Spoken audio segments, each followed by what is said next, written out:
নমস্কার বন্ধুরা, লাইভ গোল বাংলা চ্যানেলে তোমাদের নতুন ভিডিওতে স্বাগত জানাই। মহান পণ্ডিত চাণক্য তার নীতিতে এমন 4টি স্থানের কথা বলে গিয়েছেন যেখানে থাকলে আপনার বিপদও হতে পারে, আবার জীবনে অবনতিও অনেক হতে পারে।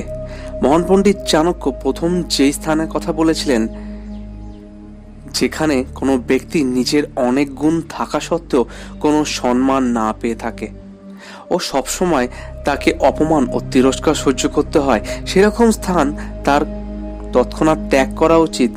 আর সেরকম স্থানে তার কোনোদিনও উন্নতি সম্ভব নয়।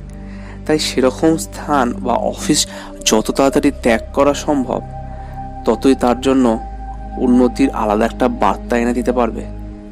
মহান পণ্ডিত চাণক্য দ্বিতীয় যে স্থানটির কথা বলেছিলেন, যেখানে যোগ্য ব্যক্তি অর্থাৎ ডিগ্রি থাকা সত্ত্বেও তার যোগ্য চাকরি পায় না ও টাকা রোজগারের কোনো সুযোগ সুবিধাও নেই, সেই স্থানে থাকলে শুধু তার দুঃখ কষ্টই বেড়ে যাবে, তার জীবনে হতাশা বাড়বে। তাই যত তাড়াতাড়ি সেই স্থান ত্যাগ করা যায় ততই ভালো। মানুষের জীবনে পরিবার, আত্মীয় স্বজনের ভূমিকা মূল্যহীন। মানুষ নিজের দুঃখ কষ্ট শেয়ার করার জন্য পরিবারের দরকার হয়ে থাকে। সেই স্থানে আপনার পাশে আপনার পরিবার থাকবেন না বা পরিবারকে পাবেন না, সেরকম স্থানে ডিপ্রেশন বাড়বে বেশি। তাই মহান পণ্ডিত চাণক্যের মতো সেরকম স্থান তৎক্ষণাৎ ত্যাগ করা উচিত, কারণ সেরকম স্থানে আপনি বেশি দিন থাকতেও পারবেন না। শিক্ষা মানুষকে সর্বদা সমাজের চোখে উন্নতির শিখরে উঠতে সাহায্য করে। শিক্ষা মানুষকে সর্বদা সমাজের চোখে উন্নতির শিখরে উঠতে সাহায্য করে।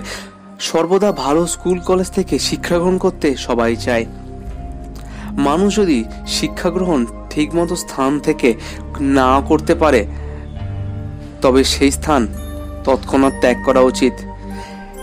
কারণ নিজের ভবিষ্যৎকে উন্নত করার জন্য শিক্ষা সব থেকে বেশি দরকার। তাই যেই স্থানে আপনি ভালো শিক্ষাই গ্রহণ করতে পারবেন না, তো সেই স্থানে থেকে তো আপনার কোনো লাভই নেই।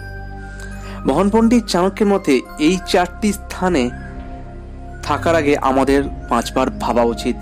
আর এই স্থানে থাকলে আমাদের জীবনে কোনোদিনও উন্নতি সম্ভব নয়। তাই এই স্থান যত তাড়াতাড়ি ত্যাগ করা যায় ততই আমাদের জন্য ভালো। তাহলে দেখা হচ্ছে পরের ভিডিওতে। ভালো থাকবেন সবাই।